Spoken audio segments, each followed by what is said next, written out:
LAP, this is Brandon Rice here coming to you with your chairman's report. First off, the order bank, the Escape is at $31,265.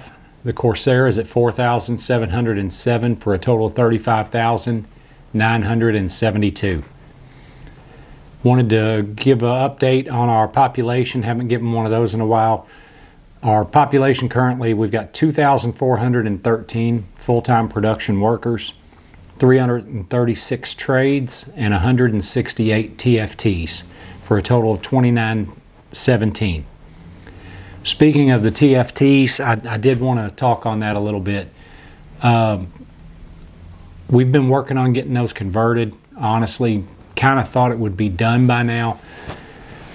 We're on the end of a cycle on our vehicle. It is what it is. The company is extremely tight and looking, and everything's about budget right now. So they're looking at us and saying that's money that we can't spend right this moment. We don't agree with that. That's not what the contract says. The contract says that if there is a full-time need, that they will be hired. They're not to displace full-time employees, and if we were to send them all out tomorrow, the building wouldn't be able to run, which means they are displacing full-time employees. So we have taken the discussion out of the building. We've got a meeting this week to speak to somebody outside of the building, and we're going to try and push that through and see if we can't get some of those folks hired rather than making them wait. Now, I believe some of our first classes are probably looking at converting here in the next couple of months either way, but there's no need in dragging it out when we know we have a need for them. So we are pushing on that and trying to get something done.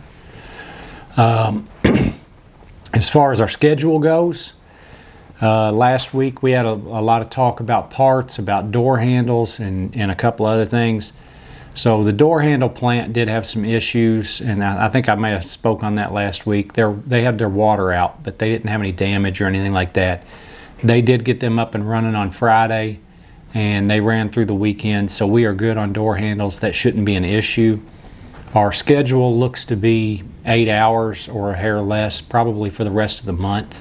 I would say up until Halloween. We'll see what we've been seeing this week. Somewhere in that 7.5 to 8 hour range, the number should stay about the same. And starting in November, we're looking at going back on some overtime. They had a order of 2,300 units that got dropped in on us. Originally, they were talking about running all of those in December and going wide open, basically 10-hour shifts for the month of December.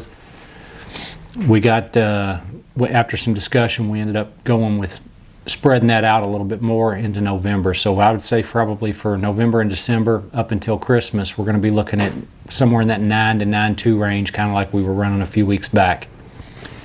So that's what we're looking at schedule-wise. I believe that's pretty much all I've got to hit on this week. We'll see you next week. Thanks.